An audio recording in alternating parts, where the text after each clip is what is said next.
Hello students, हम लोग करने वाले हैं class 12 chemistry chapter number 2 solution और एक्सरसाइज के क्वेश्चन हमारे चल रहे हैं। चलिए स्टार्ट करते हैं।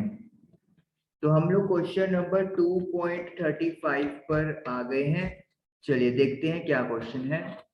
हेनरीज लॉ कांस्टेंट यानी कि के एच की value for the molality of methane in benzene at 298 Kelvin is 4.27 multiplied by 10 the power 5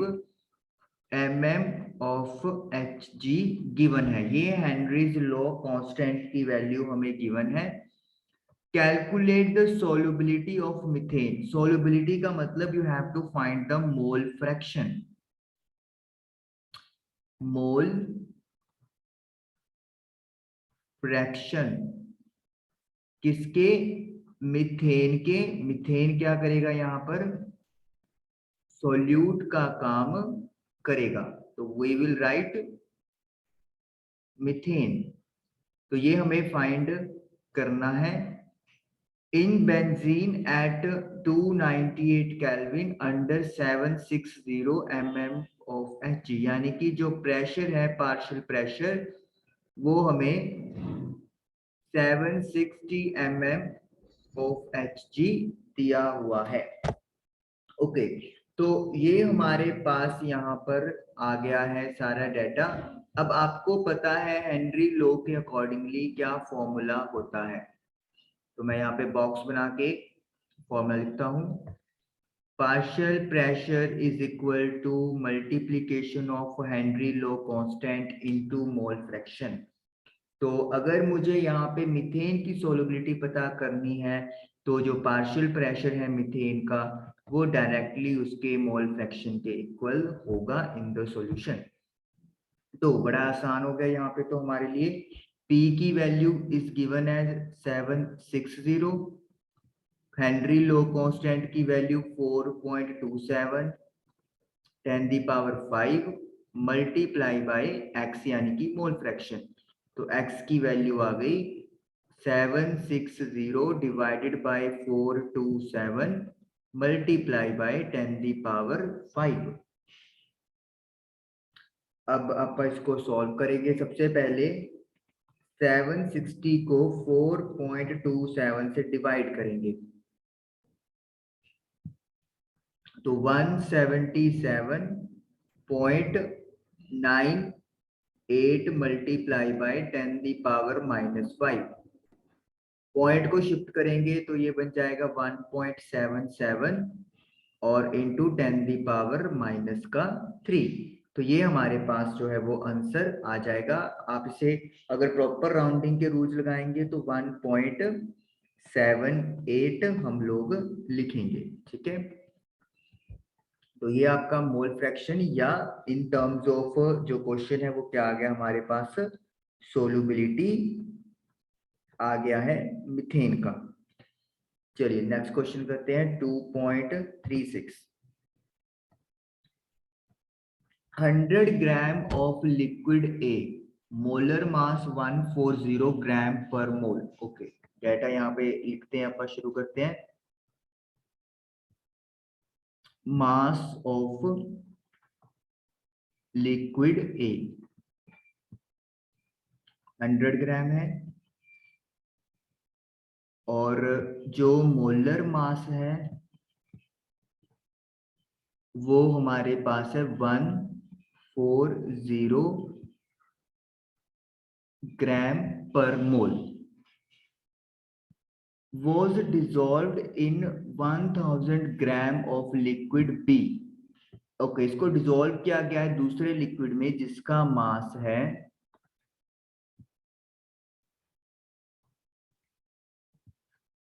mass of liquid B is equal to 1000 gram. Molar mass है इसी लिक्विड का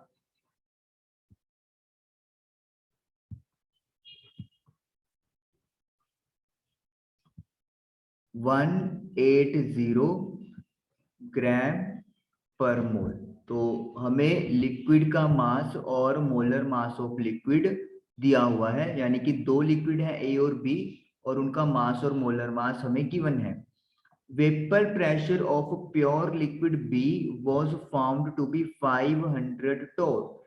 तो हमें प्योर प्रेशर दे दिया है लिक्विड का, यानी कि बी लिक्विड जब अकेला है तो उसका vapour pressure is 500 torr. Torr pressure की यूनिट होती है, तो मैंने इसको रिप्रेजेंट किया पी नॉट बी से।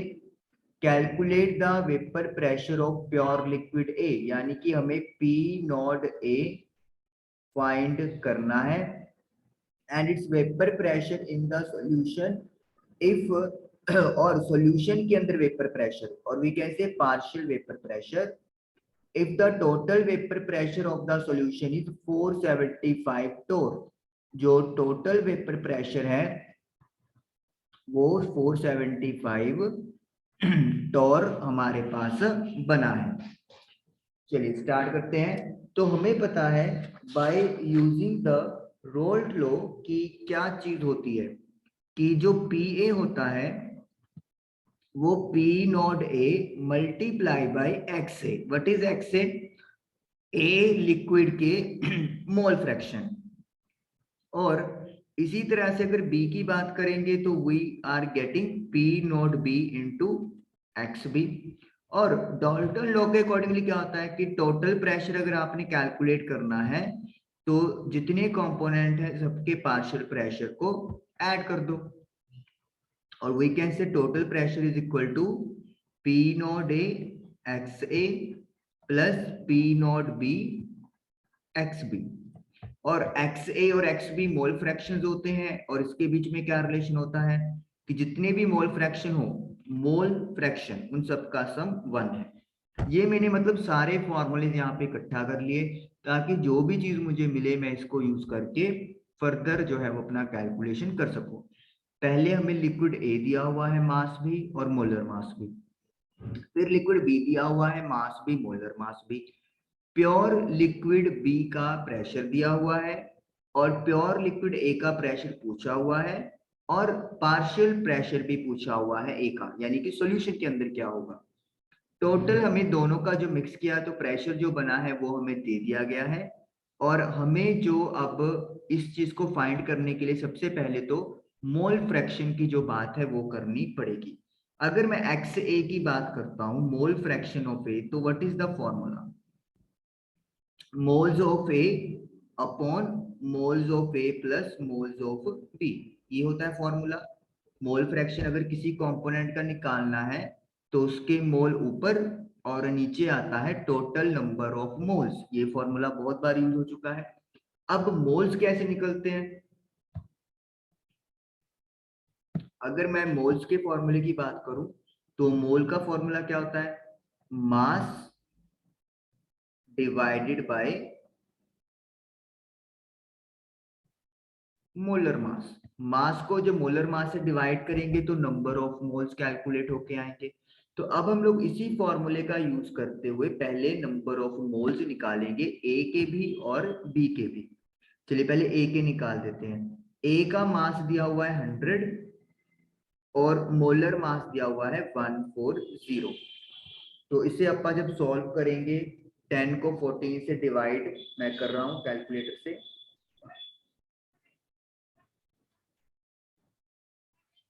तो 0.71 मोल आ गया। अब अगर मैं कंपोनेंट बी की बात करूं तो व्हाट इज द मास? 1000 और मोलर मास है 180। तो इसको भी अपन डिवाइड कर लेते हैं, 5.56 मोल। तो ए और बी दोनों के जो मोल हैं वो हम लोगों ने कैलकुलेट कर लिए। अब मोल फ्रैक्शन निकाल देते हैं एक्स ए का। एन ए की वैल्यू है 0.71 और N A plus N B 0.71 में 5.56 ऐड करेंगे। तो जब आप इसको ऐड करेंगे 5.56 को प्लस करेंगे 0.71 से तो 6.27 आएगा। तो अब इसको डिवाइड कर देते हैं, तो ये आ गया 0.113। तो 0.113 जो है वो मोल फ्रैक्शन आ गया है ए का। अब अगर मुझे एक कंपोनेंट का मोल फ्रैक्शन पता लग जाए तो मैं दूसरे का आसानी से फाइंड कर सकता हूं, किस फॉर्मूले का यूज करके, ये जो फॉर्मूला आपा ने लिखा है। मतलब एक्स बी वैसे भी कैलकुलेट हो सकता है N B upon N A plus N B लगाकर, लेकिन जब आपके पास एक्स ए की वैल्यू आ गई तो सिंपली उसको 1 में से माइनस कर दो, क्योंकि एक्स बी को आप क्या लिख सकते हैं, 1 माइनस एक्स ए। तो आपका जो टाइम है वही यहाँ पर सेव होगा। तो मैं वही यहाँ पे करने वाला हूँ, मैं यहाँ पर एक्स बी की वैल्यू फाइंड करूंगा, 1 में से 0.113 में माइनस करूंगा,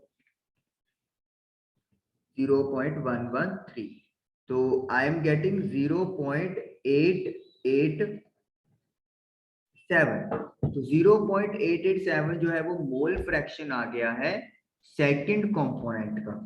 अब ये बात भी अपने पास डन हो गई। अब जो चीज अपन ने फाइंड करनी है, अब उसकी तरफ हम लोग चलते हैं, और कुछ पार्ट इरेज करना पड़ेगा। ये वाला पार्ट इरेज कर देता हूं क्योंकि ये हम लोग यूज कर चुके हैं।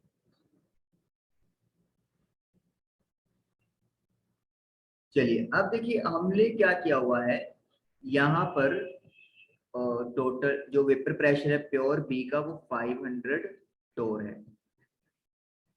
टोटल प्रेशर दिया हुआ है तो मतलब हम लोग ये वाला फॉर्मूला यूज करेंगे। इसमें क्या है, पीटी टोटल प्रेशर है 475, सॉल्यूशन का दिया हुआ है। पी नॉट ए नहीं पता, वो फाइंड करना है। एक्स ए की वैल्यू 0.113 है। पीबी नोड की वैल्यू दी हुई है 500, प्योर लिक्विड बी का प्रेशर, और एक्स बी की वैल्यू है 0.887। एग्जाम में आपको जो वैल्यूज हैं वो मतलब इतनी वो नहीं मिलेगी, आसान वाली वैल्यूज मिलेगी। ये तो सिर्फ आपको प्रैक्टिस के लिए करवाए जाते हैं ताकि आपको तरीका पता हो कि किस तरीके से क्वेश्चन सॉल्व करने हैं। तो मल्टीप्लाई करेंगे तो 443.5 आएगा। 443.5 को उधर शिफ्ट करेंगे तो साइन उसका चेंज हो जाएगा माइनस में। पी नॉट ए की मल्टीप्लाई 0.113 से, तो माइनस करेंगे 475 के साथ, तो 31.5 आ गया। अब 0.113 जो है वो डिवाइड में चला जाएगा,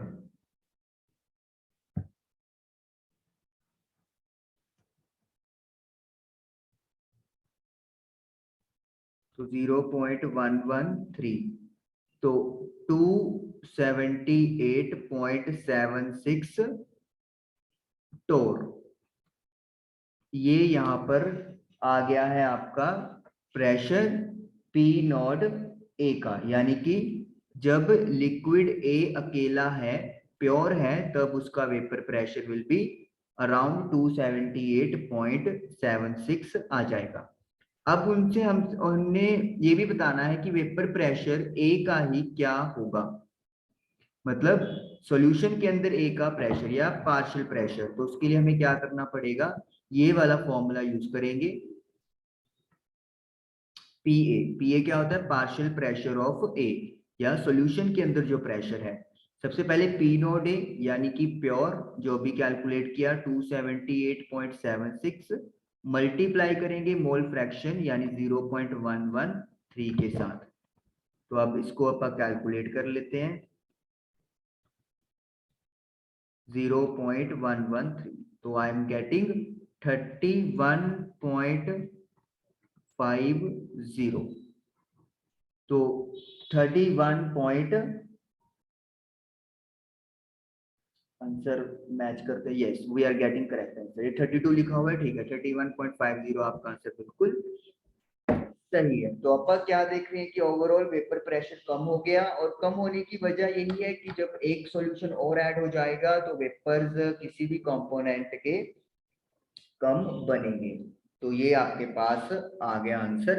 अब देखिए इस क्वेश्चन में पूछा तो नहीं हुआ, लेकिन अगर वो हमसे वेपर प्रेशर बी का पूछ लेते सॉल्यूशन के अंदर, तो वो भी हम लोग कैलकुलेट कर सकते थे।